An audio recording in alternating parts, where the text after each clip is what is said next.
Alternative Facts Chicago. Chicago's #1 podcast. Chicago.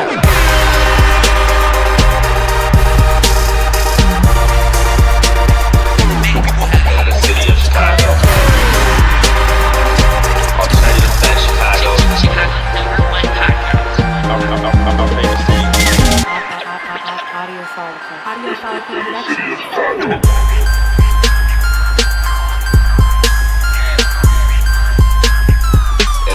In the city of Chicago.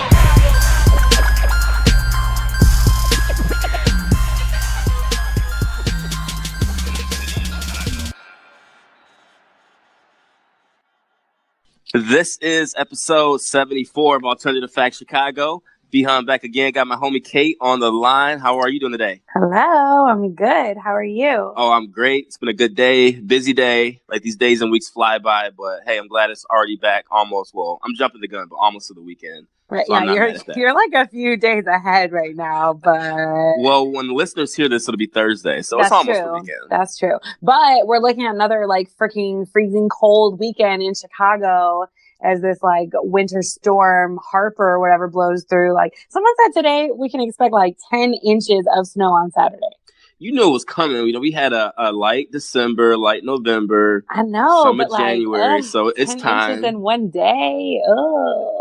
Hey, you got some Netflix shows you can watch, curl up in a blanket, watch some TV. You'll be all right. Oh, okay. Thanks for the advice. Awesome. We're almost at episode 75. That's crazy. Making it 75 episodes. Most podcasts don't do that. So we actually have a pretty big guest coming up for episode 75 that Cait will announce. But before that, let's get into our social media. Take it away.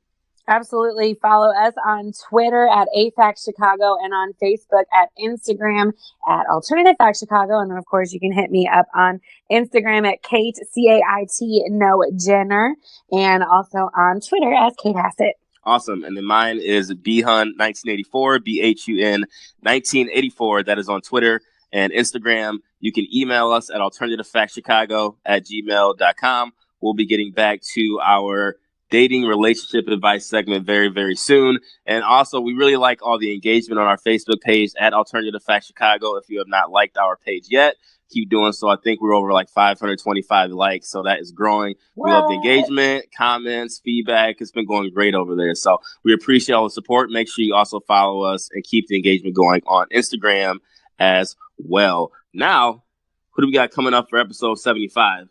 Yeah, so if you ever watched the show Love Connection, like old dating show from back in the day, they brought it back this year. And it's like, you know, where somebody comes on and they kind of like get set up on a blind date. And it's kind of been really cool because when they brought the remake back, they were choosing like semi-famous people. And so one of which was Portia Williams. She's a radio star out of Atlanta. And we have the guy that was on her episode joining us next week. His name is Lewis. He lives in Atlanta, and he's going to tell us all about Love Connection, how he ended up there, what it's really like, if it's all fake, because I say it is. You can't say it's not. So he's going to show us, and he's just like a regular dude. So I think he's going to be really fun, and I hope that you will tune in and check it out. Awesome. Yeah, we haven't had a guest on the show in quite a bit, you know, obviously with the holidays, getting settled into the new year. So yeah. I'm excited to talk to them. I love those that come from reality shows because I'm fascinated with their experience on the show. I know people try to say a lot of those shows are staged, hit, which they're not. But I think what stage is like they almost like set up the scenes of like putting them in a scenario and just seeing how they react. I think that's the part that's kind of produced. He's going to tell us all about it. And I think y'all are going to vibe like really well. You guys are very similar personalities. Yeah. My kind of guy, huh? Yeah. Like I kind of like didn't want you guys to talk before the interview because I feel like you're going to have a lot to say. But also next week would be a great time to bring back relationship advice because we can ask Lewis what he thinks first. So make sure you send those questions in. To our email or Facebook or Instagram, however you want to get them to us. Dope. Well, I'm excited for that. That'll be next week on our episodes. Be on the lookout for that. And now, I think you got it this week. Who's our fan of the week for the show? Yeah, our fan of the week goes out to my friend from college. Her name is Shannon Ford. Well, now Shannon Lewis, because she's married. You can find her on Instagram at SLewy, LEWY 920. She actually hit me up like when I first joined this podcast and was really excited because she commutes to work and had just gotten into podcasts. And I thought it was going to be like every other friend where they're like, yeah, I listen. And then they like don't really. But she listens every week. She texts me when stuff happens. She texts me when Brian says dumb stuff. She puts it on her freaking Instagram story. Like, she tells people about us. Like, she is for real the ultimate fan. Plus, she's one of my best friends. And so shout out to Shannon. Thanks for all the love and support you've given us. And make sure you go follow her on Instagram, SLewy, LEWY 920. Shout out, Shannon. Thank you for listening. I know my points aren't that bad or crazy, so I don't know what Cait's over there telling you, but I'm good to go. No, she says it. She says, oh, yeah, you were right. He was wrong. I'm sure sometimes she says, I'm right, you were wrong, and you probably never tell me. Nobody's ever told me that. Get out of here. First off, I'm never wrong, so let's get that straight up front. Awesome. Well, shout out Shannon. That's our fan of the week. And speaking of previous episodes and commenting, I do want to thank everyone. We got a lot of great feedback, personally, myself, Cait, and on the podcast on Facebook and everywhere else about our, surviving R. Kelly discussion. I know it was a serious discussion, and we like to joke around and laugh on this and clown about people, but obviously sometimes you got to take a step back and really deep dive into some topics and social issues that need to be talked about. And I think we handled it very well. So we want to thank you all for the feedback, the support. I know it was a tough discussion to have, a conversation that needed to be had, but, I think we handled it very, very well. And I want to say thank you all for listening and for the support. It was a great episode for us. Absolutely. Yeah, it was. I would say it's one of our best ones to date. If you haven't checked it out, do so. It's definitely worth the listen from beginning to end. And I had a lot of people contact me saying how great it was and how much they appreciated the candid conversation. I mean, these are hard conversations to have. And like, by no means are we like mental health or sexual abuse experts. But at the end of the day, like, normal people need to be having the conversations because that's what's going to keep this cycle of abuse from keeping on. So Thanks to everybody for all the amazing comments and stuff we got, because I mean, that was a dope episode. Absolutely. And I don't want it to be serious like that every week. I know you like clowning on people. I like making jokes too. So I think this one will be much, much lighter. So I'm very glad about that. But yeah, last week was a dope episode. I'm proud of that one. And hopefully this one will be just as good and more. So we thank you all for the support and listening. It's definitely very appreciated. Yeah, let's get into some topics. Absolutely. First one, and we got to talk about this. I know we're getting close to the Super Bowl. Great time of year. NFL playoffs are still going on. We didn't get to talk about it much on the last episode because of the other topics we discussed. But this weekend, the AFC and NFC championship. And believe it or not, I think they actually got it right. We do have the best 4 teams this season in the Final Four. In the NFC, we have the LA Rams in a rematch with the New Orleans Saints. And then also in the AFC, another rematch from earlier in the season. New England will be traveling to Kansas City. So 2 big games coming up, one Saturday, one Sunday. I can't wait. We're going to give our preview and predictions. What do you think is going on? Where are you at with the playoffs? Have you been enjoying the playoffs so far? And what can we look forward to this upcoming weekend? Yeah, I can say absolutely that it did. You never know with like postseason football, like it's anyone's game. Anything can happen in the postseason. So it's always really fun to watch. A little less fun when your team's out, but I will say, like, I think that it really is right. Like, these are the 4.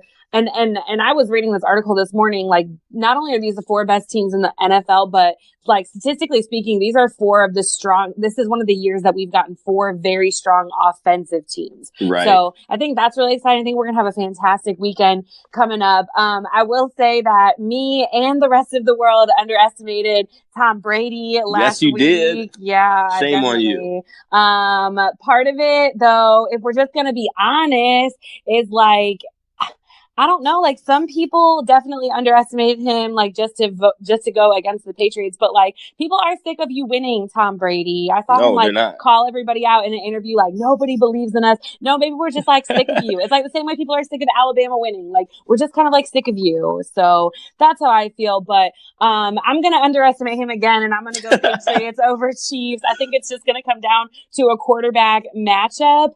And while Tom Brady has the experience, I just think, like, Mahomes is on fire. He's a newcomer. He's the best quarterback this year. I think they're probably the best team overall offensively this year. And the Patriots are the Patriots, but I just think that the Chiefs are going to kill it this weekend. It's going to be a close game. It's going to be a good one. But I think the Patriots have been weaker on the road this season, and Mahomes is just going to blow up. I think he's learned so much from the beginning of the season to now. He's going to have a clean game against Brady, and I think they're going to take the win. And then on the other side, I have Saints over Rams, just like most people probably do. Right. I think it's just going to come down to the offense teams, and I think Breeze is really, really going to have it. So this is why the Saints padded their defense in the offseason. You know, they got Davis, they got Davenport, and I think it's going to come down to the end of the game, but I think the Saints are going to have it. They're going to be in Atlanta, and they're going to get booed out of Mercedes-Benz stadiums because Atlanta hates the Aints. So that's what Aints. I have. That's their nickname? Yeah, that's what Atlanta calls it. Yeah. ATLians call them the Aints. You should see my timeline right now. It's like everybody's like, anybody but the Saints, anybody but the Saints. But I think it's going to come down to the Chiefs and the Saints. And then I'm going to go ahead and be bold and say the Chiefs are going to take it all. That is a bold prediction, knowing that our guy, Andy Reid, is a huge choke artist. He chokes when it matters. He's had great teams in the past. So the simple fact that all you Tom Brady haters have to put your hopes and dreams and rest on the eyes of an Andy Reid team, I would be very nervous if I were all of you. And you were talking about, the Chiefs are going to overtake the Patriots. I hope you remember that the Patriots and Chiefs already played this season. Of course, yes, it was in New England, but New England did win already this season. So I hope you remember that. I do, but I just feel like postseason is different. And postseason is different, and Andy Reid chokes quite a bit. And the funny part is, I actually was at work today. One of my coworkers, Mitch, what up, Mitch? I know he's going to listen to this. He's listened to every single episode for the past few weeks, so I know he'll hear this. He made a great joke, and we're going to talk about Donald Trump in the White House a little bit later. But he said that wouldn't it be great, obviously, if Andy Reid won the Super Bowl, because then he can get fast food at the White House like the Clemson players. I thought it was a little much, but he said I had to say this on the episode just for him. So he's hoping the Chiefs win just so Andy Reid can get McDonald's, Wendy's, Burger King, or whatever the hell they serve to Clemson at the White House. They can serve there. I don't think it's going to happen. I posted that picture on Facebook. I know. I don't think it's going to happen, but yeah, Andy Reid would probably love that. And he was kind of wondering if, like, New England or if the Chiefs or whoever would actually go to the White House. I think they all would. I think the only teams that wouldn't necessarily go to the White House are maybe an NBA team, but we could save that topic for another time, another day.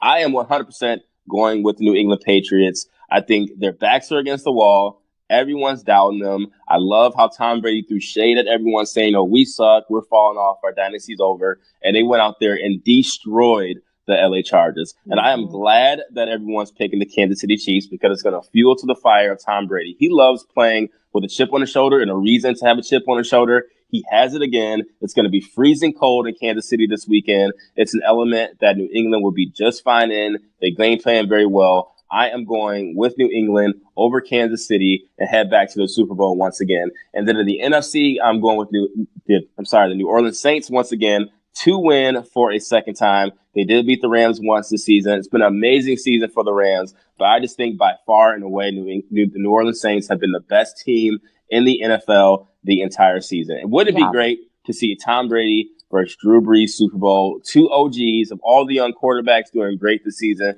to have two 40-year-olds in the Super Bowl? I think that would be a great storyline. It's never happened, and it would be in Atlanta, and everyone hates New England.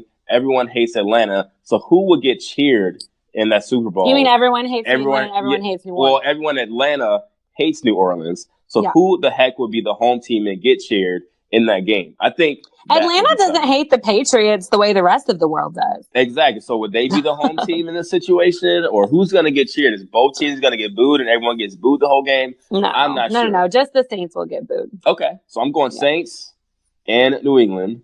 And let it be known, to top it off, I even said it on one of the previous episodes, the beginning of the season in September, and you were probably on there at that time, that it would be the Saints and Patriots. It's been my pick since the preseason, since week 1. So I'm riding it out, and I hope it happens because I think that would be a dope Super Bowl.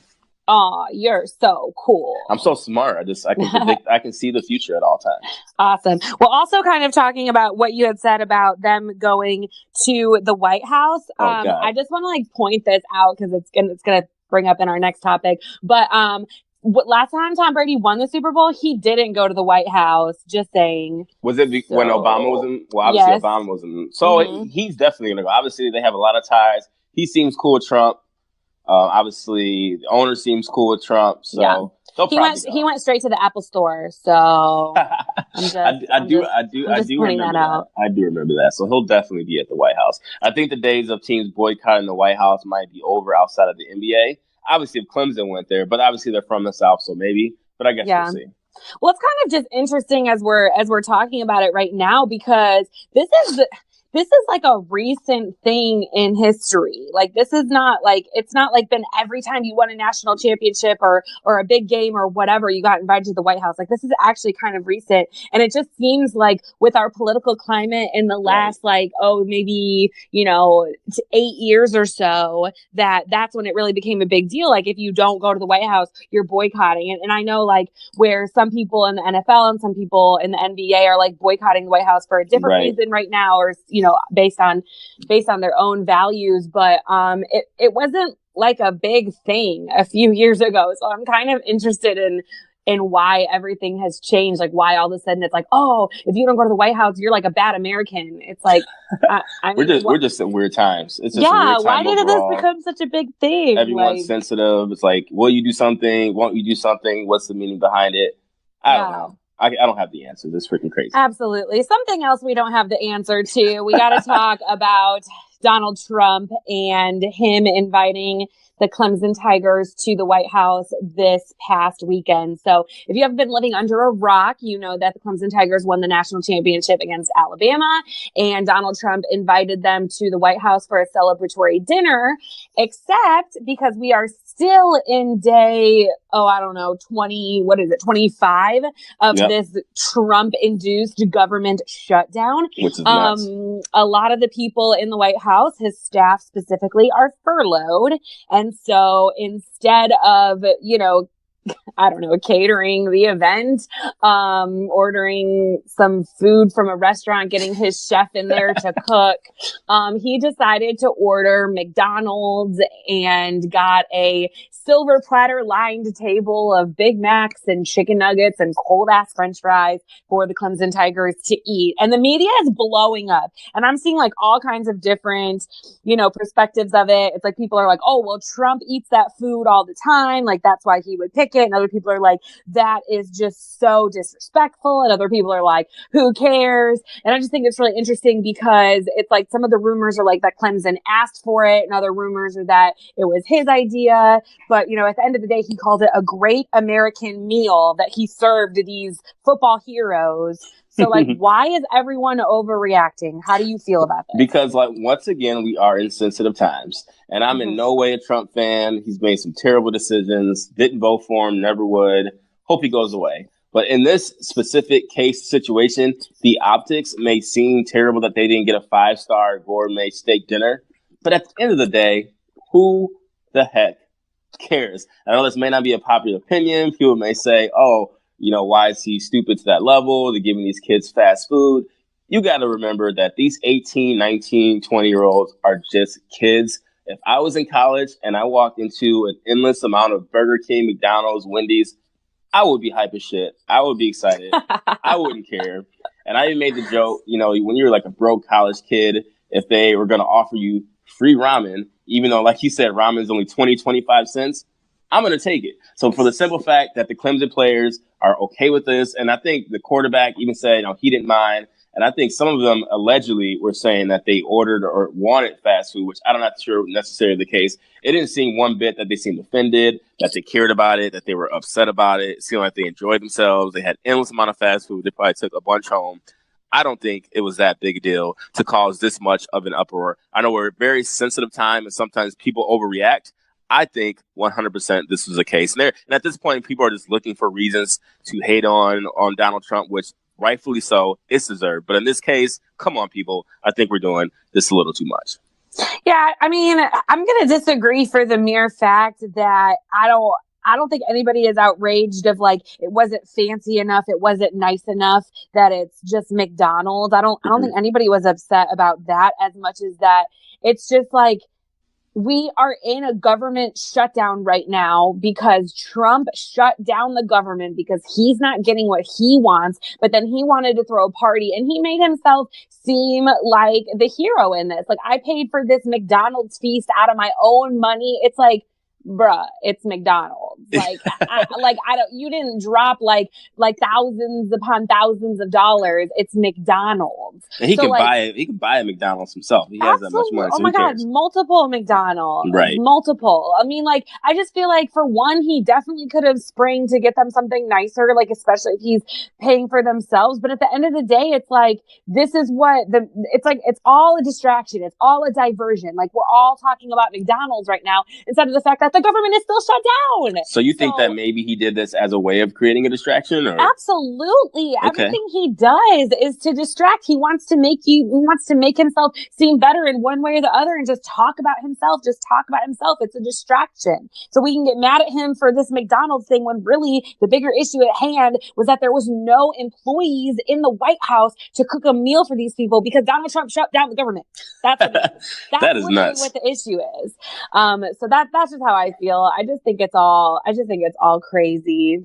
I'm glad you said that. I never really thought of it the way that he spent it to kind of, and he always does this. He takes your thinking off what's really most important and gives kids McDonald's. So in that case, of course, that's stupid. It's something that he definitely does. But I guess for the Clemson players themselves and those that saying that they should be offended and all, like I say, the optics seem terrible. Yeah. But at the end of the day, I honestly don't think it was really that big a deal. But he's spinning it to get people's eyes off the fact that there's still a government shutdown. People aren't getting paid. It seemed like there's no end in sight. That's like the real biggest issue of all. And it's really, really messed up. Like, I can't even imagine we're going 3 weeks, 4 weeks in to where people just aren't getting paid. Like, they got bills, they got families, they got a life.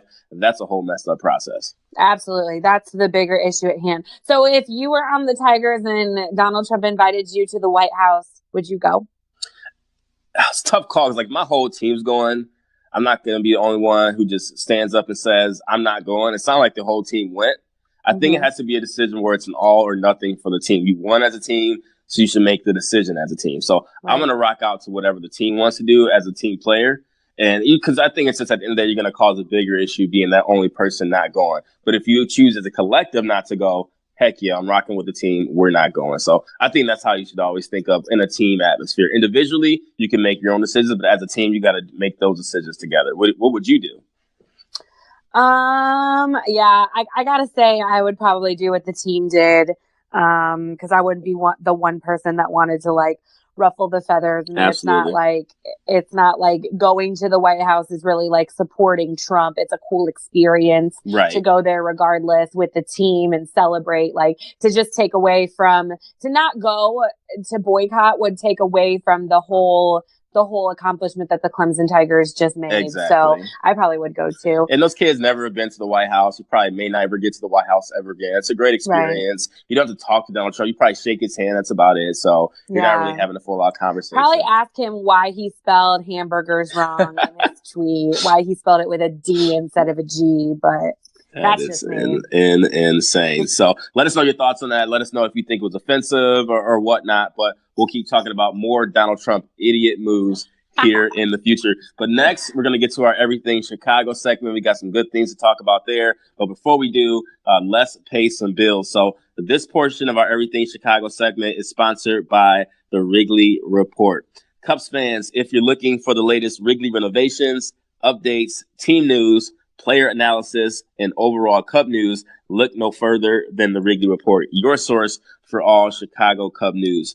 Find them on all social media sites. That's at Wrigley Report. Once again, that's at Wrigley Report. And we're always looking for more sponsorships, more sponsors out there. Don't be shy. Feel free. Reach out. Email us, contact us, DM us on Twitter, Instagram, even on Facebook. I can't talk, and we'll get back with you. Do you hear that? Sound like I'm going to die over here. I don't know what to say. Awesome. I'm not going to die. I promise I won't die. Thank you. Appreciate that. Let's get into everything Chicago segment. This first one is a story that you sent to me the other day, and I immediately was like, wow, they actually really did this. So what is going on? If you've been in Chicago, know about Chicago, big with the CTA, big with the train system. So there is this blood bank right now with low supplies in Chicago. What they're trying to do is get an uptick in donations thanks to something called the Blood Line, which are ads on the city's Red Line trains, the first pro bono work from We Are Unlimited. So basically what they're doing is for like the next month or so, I think it is, they're essentially changing the name of the Red Line to the Blood Line, which kind of basically is a way to encourage more people to give blood to the city because I guess they're low on like blood intake and refocus on the shortage of blood. Great idea in principle, but what you have to remember is the Blood Line slogan rings very true of like Chicago's Red Line. There's been a lot of crime related to it, like shootings in the past year, people getting stabbed in the past year. So was this, in your mind, a tone-deaf move, renaming the Red Line the Blood Line here in 2019? What's your thoughts? Absolutely. I mean, when you look at this article that we posted on social, it says like some interns, right, came up with this idea. And so these are some interns that obviously do not take public transit or like maybe take public transit, but are not locals. They don't know how deep this runs. And this was just a marketing ploy. They paid for the advertisements on the Red Line for the month or so. Right. They really thought this was a great idea. And I saw the comparison that they made, like the Red Line runs 24 hours a day. It spans the largest amount of miles of the city. It is like the heart and soul of public transit in Chicago. It's red also. I mean, I get it. I get why they did it. But man, was that an oversight in sensitivity, like to the city of Chicago. Like there's continual violence on the Red Line. And if you don't necessarily know what this company is or like this nonprofit or what they're doing, and you double take because you're like, why does it say Blood Line? And if you've been on the Red Line at midnight, your thoughts go to something else. So absolutely. I just think it was an oversight. I think it was a bad move personally. Yeah, definitely a tone deaf move. It was for a great cause because obviously a lot of people ride the Red Line with the ad spaces in a perfect location. So many riders see it. So it should probably help the blood intake and getting people to donate blood.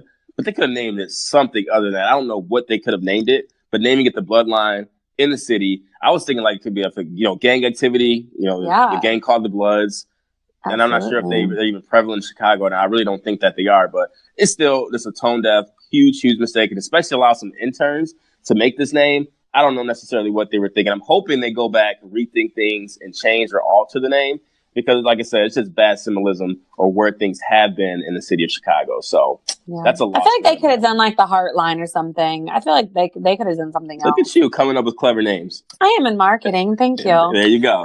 But you can follow it on Instagram if you want at Bloodline Chicago. Check it out. Maybe tell them to change their name once you add them. Yeah, tell them at them for sure. What else we got? All right, so the White Sox have offered Manny Machado a 7-year deal. So as we know, Bryce Harper, Manny Machado, two of the most sought after free agents right now in the MLB, and both are still undecided in where they're going. Everything is mum's the word. We do know that New York and Chicago White Sox were kind of in some sort of like bidding war-ish for Manny, and then recently they've just taken out their bid. So are the White Sox going to get the infielder? After all this time, which it's insane that Machado and Harper still haven't made their decisions. I've never seen two free agents. Like, we're getting very close to spring training. They don't have a team yet. I just don't know what's going on there. So things have been crazy. Who knows what's really going on behind the scenes? There's a lot of meetings, a lot of arguments. It's nuts. But the simple fact that Manny Machado has his brother-in-law, Yonder Alonso, on the team, and then John Jay, who's a very, very close friend on the team, I'm slowly starting to think that they may actually land him, which would be dope. Like the Chicago White Sox, not that great last season, obviously still in a rebuilding phase. They are improving. They've made some great additions to the team this offseason. Getting Manny Machado could instantly make them almost close to a playoff team in what is a not so good American League Central Division right now. Tigers are down, Royals are down, Right. the Indians are there. So easily, and things can change very quickly in Major League Baseball. So with this addition, if they got him, the White Sox could be close to or more than or leading to being a favorite in the AL Central. So obviously, us being in Chicago, like we need the Cubs to be good. We need the White Sox to be good. It'll help the rivalry. The White Sox are down right now. I honestly will be okay if he picks them. And I think right now they may be the front runner since the Yankees, I think, are out. I don't think the Cubs are in the mix. I don't know what's going on with the Phillies right now. They may be leaning more towards Bryce Harper right now. I'm going Manny Machado. I'm changing my pick. He is going to end up at Chicago White Sox. Yeah, and what's really interesting about it is that the White Sox we say that they're in rebuild, but they really are in their third season of rebuild, and they're one of the few teams in many sports that are really making efforts towards the rebuild in the offseason. Like they're loading up their lineup with young talent. Like you said, John Jay, we got Alex Colon, Kelvin Herrera, James McCann, like young talent to really work on that rebuild, and they're doing it the smart way. So I think people outside of the White Sox organization, outside of Chicago, would have thought that getting Machado was a long shot, but really Rick Hahn has done it right. He has built his team up, and I think it just makes sense for Machado to come over now. And with New York out, I feel like we are shoo-in to get him. And I think what's most exciting about it is that for the first time in forever, we're going to have a crosstown classic. I mean, an actual real one. Yeah, it's going to be exciting again. I mean, the Cubs obviously have been good the last few years. We'll see. We're going to talk more about Cubs in just a second. So we'll see what their team looks like next year. But with the White Sox back at some capacity, the Crosstown Classic is going to be a fun game. It's going to be really fun. And that's going to put a lot of excitement back in Chicago baseball that I think we kind of lost last season. Absolutely. I think that'll be a dope idea. It's always good if you have two baseball teams in your city, they're both good. Doesn't always happen.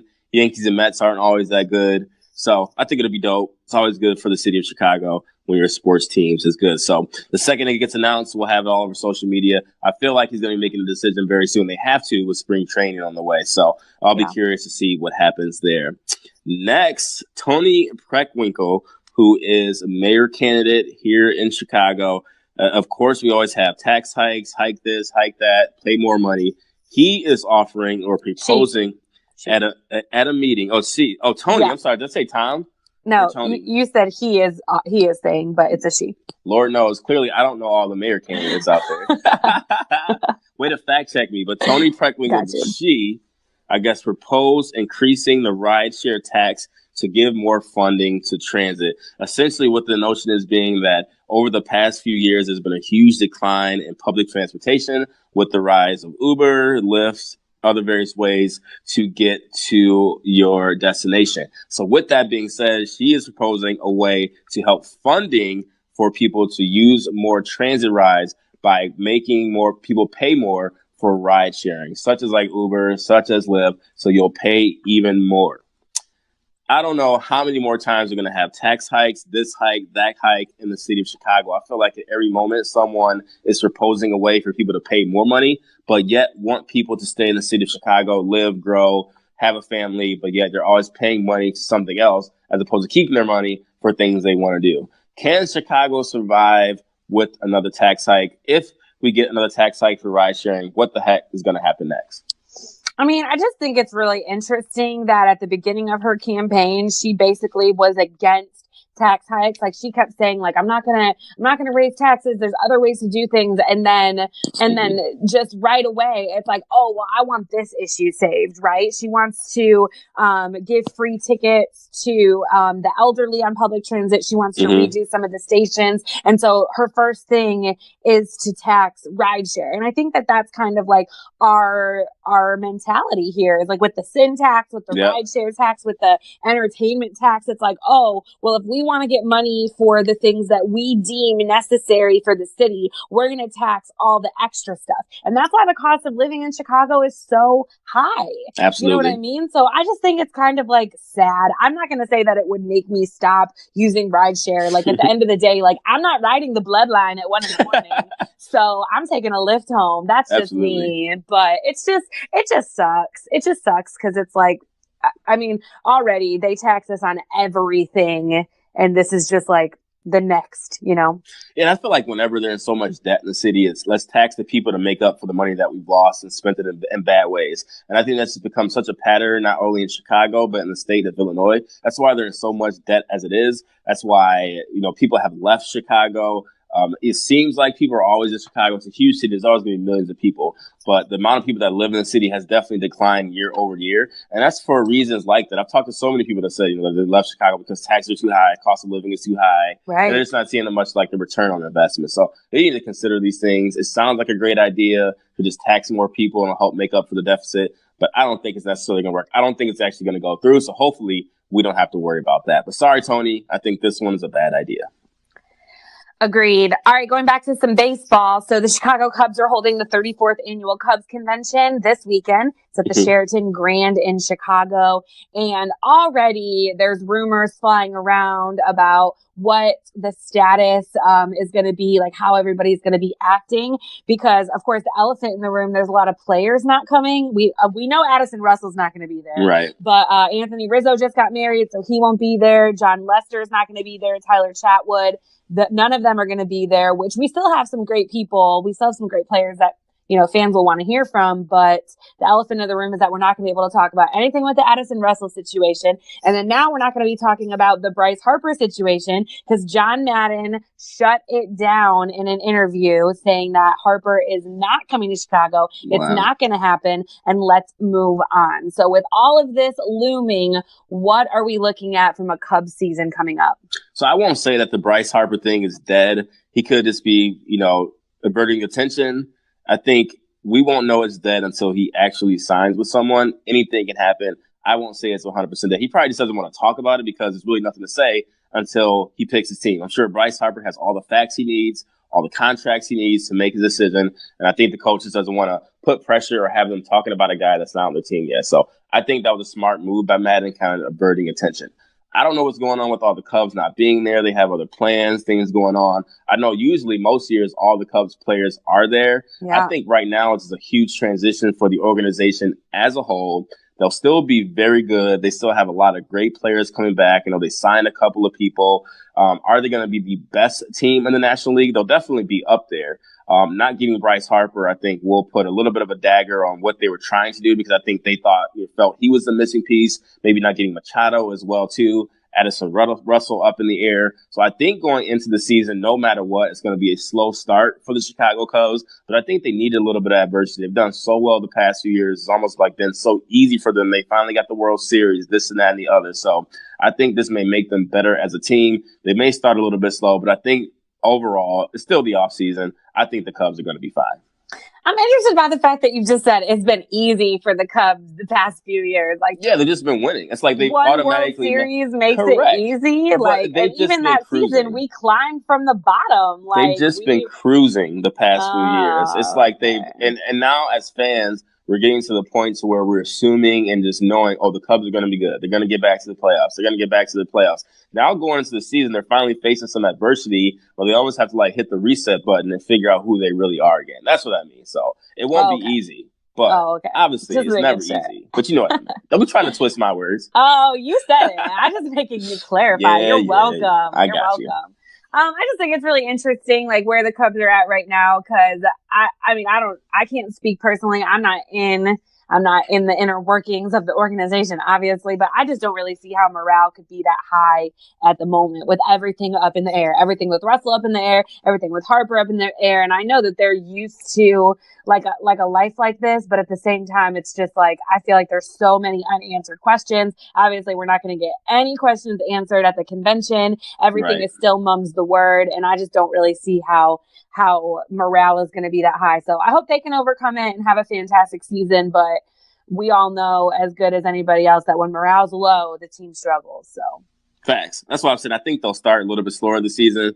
End of the day, they'll be okay. They have so much talent on that team. They're still a fairly young team. I think they'll be okay. Yeah, very young. Lastly, before we get off of this, Governor J.B. Pritzker, I don't know if he's trying to do something good since he's out the door almost as, governor of the state of Illinois. So what he did, he gave raises to state workers. I guess it's his very first day as Illinois' new chief executive.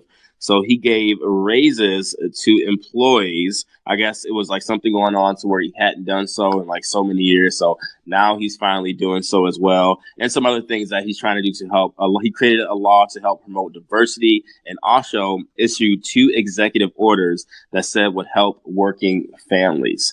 Now that he's nearly on the way out the door as governor of the state of Illinois, why did he do this? And do you think this is a good move? Yeah, I just think it was really interesting that on his first day of office, he came in and rolled up his sleeves and just did some crazy stuff, made some crazy things. For one, he gave raises to state workers that haven't gotten one in since some of them since 2005, which is awesome. You know what I mean? On the one hand, it's he's really putting working families first, which is what he said from the beginning. You know what I mean? He's trying to take care of people, make money, but at the same time, he didn't answer the question of where the money was going to come from. How are we going to pay for this? Where is it going to come from? Those tax hikes. Ride shares. Absolutely. Yeah. All the Ubers. Keep taking the Ubers. Yeah. So yes, we want to take care of our people, but where is the money come from? So on the one hand, I think it's fantastic. But on the other hand, it's such an Illinois move. We're just back in this same cycle that we've been in for decades where we borrow, tax, spend, and then repeat without wondering where this money is coming from. So he's just perpetuating the cycle. He's just putting us farther down the line. He's spending money that we don't have and cannot possibly make up with all the taxes in the world. And we still have a budget gap. So I just don't feel like it was the right move. It's day one. Calm down. Give yourself a second. I feel like if he would have made some of these types of decisions when he was the governor of Illinois, he actually might, or he I don't know. I don't know why he's trying to do things way too fast. Yeah. I don't know if that's so to speak, but I don't know. I guess it's a good move, so to speak, but is he going to just try to make sharp, quick decisions like this or just try to get in the good graces? I don't know. But a lot of times these things have to get approved. He's not going to be able to flip the state upside down. And that's just also going to keep putting us into more holes. Like you said, where is that money necessarily going to come from? I really don't know. So we'll see what happens. I think the new trend is just to. It's crazy. I was trying to stay out of government matters for that reason. We'll never have the answers. It's probably so much shady stuff that goes on behind the scenes, and even in the state of in the city of Chicago and the state of Illinois is very, very corrupt. Absolutely. Not to mention that we just don't know where this money is coming from. I just don't understand. Even the taxes, there's only so many people that take Lyft in the city. How much money is that really going to get for us? Absolutely. And then lastly, too, before we get off of everything Chicago. So we had the story up last week about if you wanted to go out in Chicago, a company was putting on a promotion to where if you kicked and made a 43-yard field goal, you would get free beer for a year. Goose Island. Yeah. So they had the event last week. There were 103 kicks and there were 103 misses. Not one single person made a 43-yard field goal. No one got the free beer for a year. So I guess it goes to show, damn, it really is tough to make a 43-yard field goal. Yeah, we knew it was tough, but guess what? None of those people are professional kickers for the party. They made $3 million a year, so I wonder if he's over it yet. Contract. He's on the beach somewhere. He doesn't care. He's got a pretty wife. Yeah, no, we all know that's a hard kick, but none of us are professional kickers. It's just funny that 103 people missed it, not one single person. Yeah, it was cold. I was out there. It was a cold weekend. It's crazy. Yeah. Anyway, all right, let's jump into some quick hits and thank our sponsors first. Posh by Imani, a women's apparel boutique based out of Houston, founded on faith, love, and the right to stand out. Check them out at poshbyimani, IMANI.com for quality, affordable, chic apparel serving all women one curve at a time. Also on Instagram, Facebook, and Twitter. Shout out to Madeline. We love her, and we love Posh by Imani. Absolutely. They're dope. She's doing a lot of good things. I've seen her all over social media, Twitter and Instagram. She's really getting her company moving and going. So make sure you support because she's definitely doing some great things. For sure. All right, some basketball. So Duke lost to Syracuse. And then, of course, Michigan set to be the new number one basketball team in the country. Is this Michigan's best team ever? You know, I made this topic. I know. Yeah, everybody knows you made this topic. But you do have a lot of listeners that support Michigan, like Michigan State, all that. Like your friends. So, okay, great. Hey, it's all good. So they want to hear my thoughts on this. Will this be Michigan's best team ever? Definitely has a chance to be. Obviously, the 2013 team they had with Trey Burke, Tim Hardaway Jr. was amazing. And they had a poll I saw some like split screen saying, will the 2013 team beat the 2019 team? As of right now, you have to say 2013 since more players are already in the NBA and being very successful and doing well there. But this 2019 team is awesome. Like the chemistry is there. They play defense. They can shoot.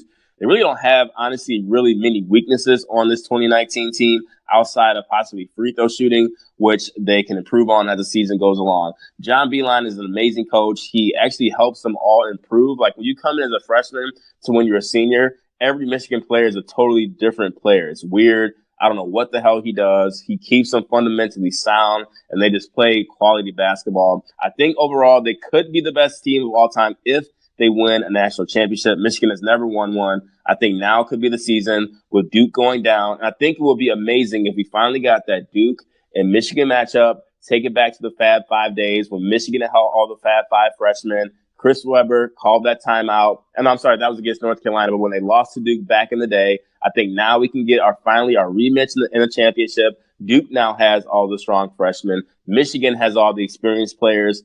History could be repeating itself. But I think Michigan, they're well on their way. They have Wisconsin this week. But hopefully they can actually get to and stay being number one. Cool. What you got? I know you probably don't have any thoughts on this one.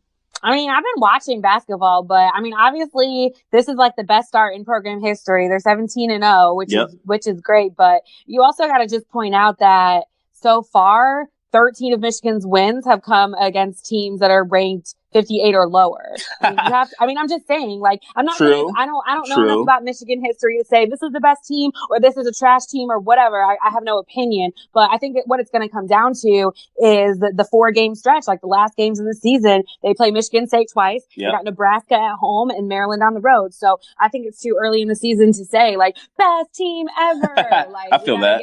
We got to give them a second. They really haven't played that many teams yet. I hope they do lose soon because you can't go undefeated the entire season. It's just not going to happen. So I think it'll bring them back to reality. They lose very soon. But they have beat some good teams. They beat Villanova, who they lost in the national championship. They destroyed them. And they also beat North Carolina this season. So they have beat some good teams. But I do get what you're saying. The second half of the season will definitely be a good test. And I can't wait to see. Yeah, they beat North Carolina, Purdue, Villanova, and Indiana, all ranked top 25. Yep. But the other 13 games were a wash. So it'll be interesting to see. It's been a good season so far. We'll keep watching. And now, switching gears, an egg. And I don't know what's going on, but we saw this thing. An egg actually surpasses Kylie Jenner as the most liked Instagram pic of all time. Is it really that slow that we're talking about an egg?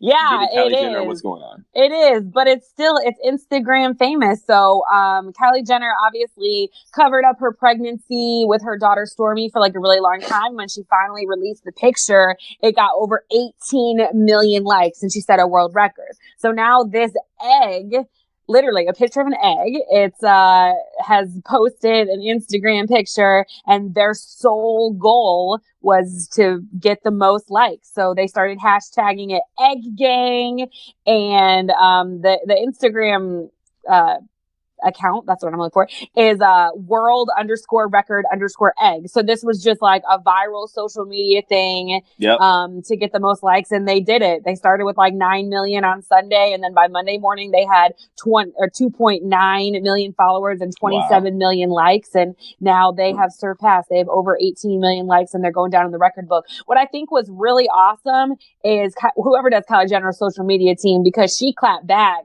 and made like a video and like smashed an egg and was like, oh, that's what you get, little egg. So yeah, I mean, I think it's awesome. I think that it just kind of shows what people can do when they put their mind to something and their social media to something. But just the fact that it's an egg. The power of social media is absolutely nuts. For sure. Like it's an people egg. are so egg is the most liked picture. People are so easily influenced. It's just crazy. But hey, if you have good marketing and it works, I guess it works. Absolutely. Moving on to some music news. So Drizzy Drake, he got a residency at the famous XS Club in Vegas. $24 million for 12 shows. So this is like a huge club. Apparently lots of clubs were looking at getting him on a residency out there in Vegas. And this is the one he chose. Tickets starting at $250. Would you go see Drake live? Drake could not do anything for all of 2019 but this, and he would have a huge year. 24 million is ridiculous. The wave of, residencies in Vegas has grown. Obviously, Britney Spears is one of the first ones to do it and make a lot of money. I think she's grossed over $100 million in residencies.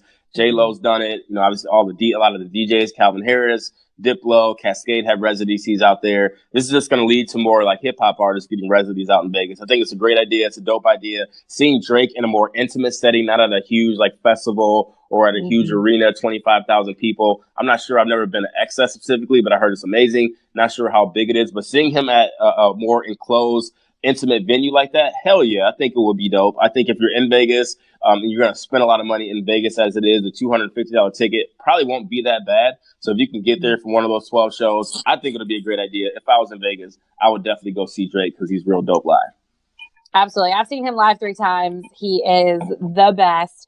And I actually saw him before he like really, really blew up. So I saw him at a pretty intimate kind of setting at a club in Tampa, and he was he like played piano and everything, so I feel like it's gonna be really great. And yeah, like you said, if he does nothing else for the rest of the year, that this is all he needs. So he's absolutely he's good for Drake. I love him. I don't care. Drake's he's really just killing the game, like, and he's been doing it for so long. He's been on like top for like almost 10 years now, which doesn't happen. No breaks. He's been killing it. Shout out to Drake.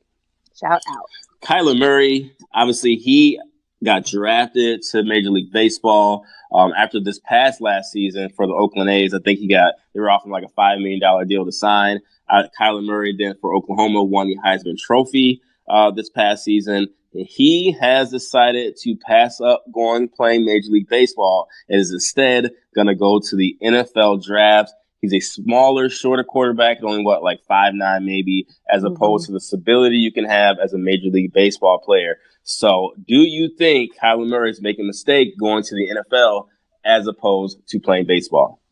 I mean, obviously on the surface, this is a poor decision, right? He's an elite athlete. He could have gone baseball or football. Not many other athletes in the, in the whole history of sports have had this opportunity, and he's one of them. So we got to think about how hard he's going to have it in the NFL. Like you said, he's small. He's not a big dude by any means, and he's going to get hurt. He's going to be in the line of fire all the time going to NFL. That's if he actually gets drafted. That's if he actually plays. He'll get drafted.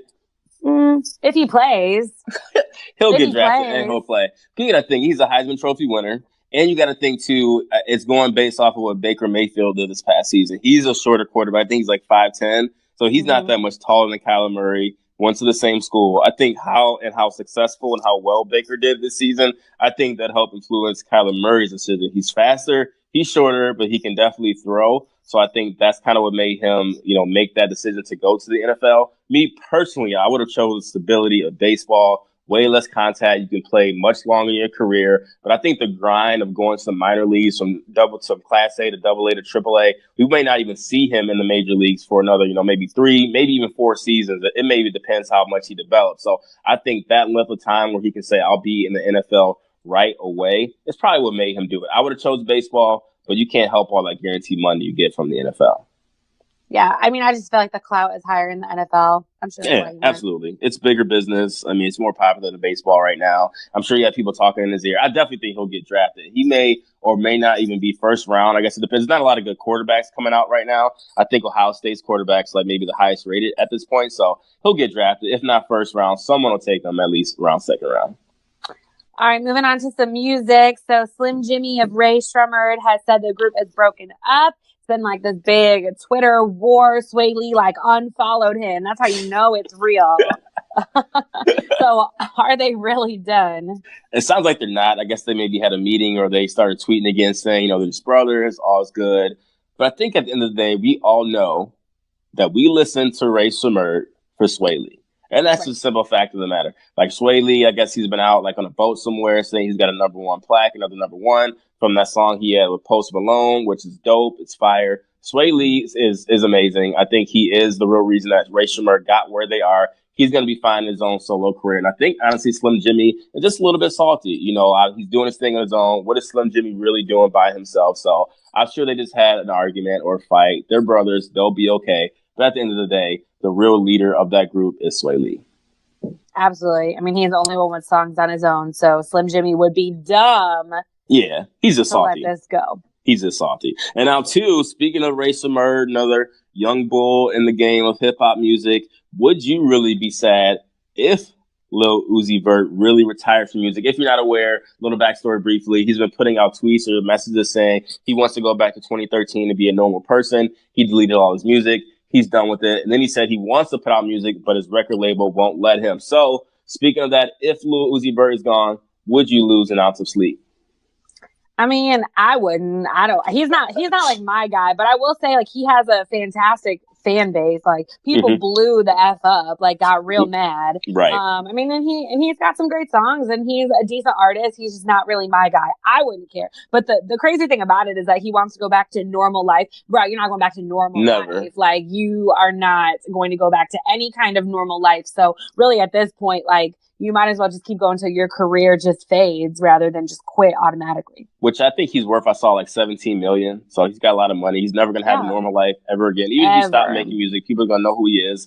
I didn't think he had a lot of longevity because it's almost like a one-trick pony in music. So I think his run was going to end the next year or two. And sorry, I'm not a huge Lil Uzi Vert fan. He's okay. But if he stopped making music, I wouldn't lose 1 ounce of sleep.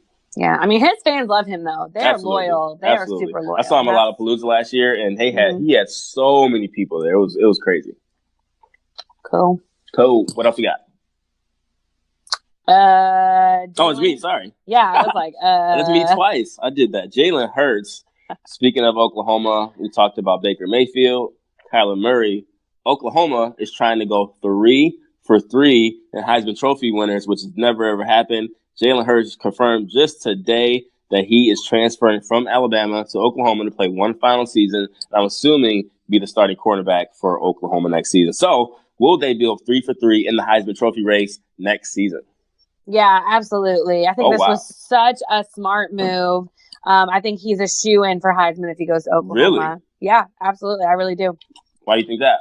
I really do. I mean, I just don't. What other quarterback in the league would be able to contend? So I'm gonna obviously Tua from Alabama's coming back, and he should have won the Heisman this year, but he didn't because he kind of fell off at the end.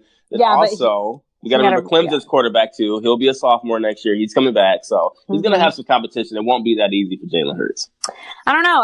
I think Tua totally fell off, and I don't think he'll be nearly as good. Alabama's not gonna be as good, and I don't think he'll be as good next year. Yep. And I don't think Trevor Lawrence can touch Jalen Hurts personally.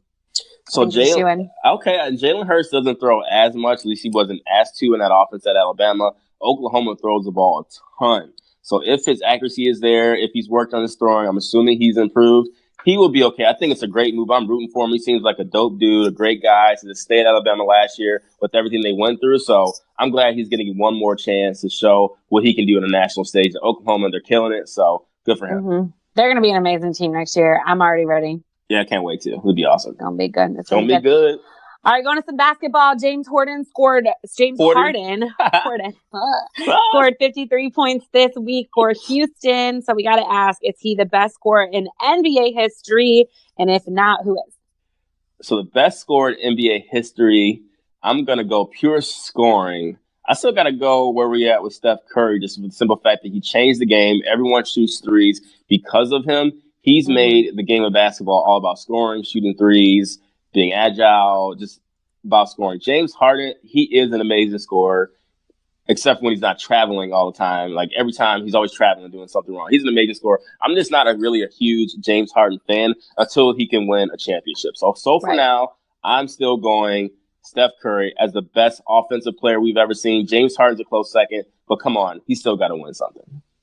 Yeah, James Harden's a fantastic player, but I'm with you. I don't think anybody can get this title without having a championship. But I just feel like the best scorer in NBA history. I mean, we're talking history. Mm-hmm. I just think it's Kobe. I'm sorry. Ooh, I'm going Kobe. I mean, any I'm angle, not mad at that. Any difficulty level. I mean, that man, as from young to old, has been fantastic. Great player. Averaged 25 points per game for the Lakers. He scored in every possible way. He's brought his team back. I mean, he is the Black Mamba. So I'm going Kobe on that. I'm cool with that. I love Kobe. I've always been a Kobe guy over even LeBron. So I'm not mad when you pick Kobe too.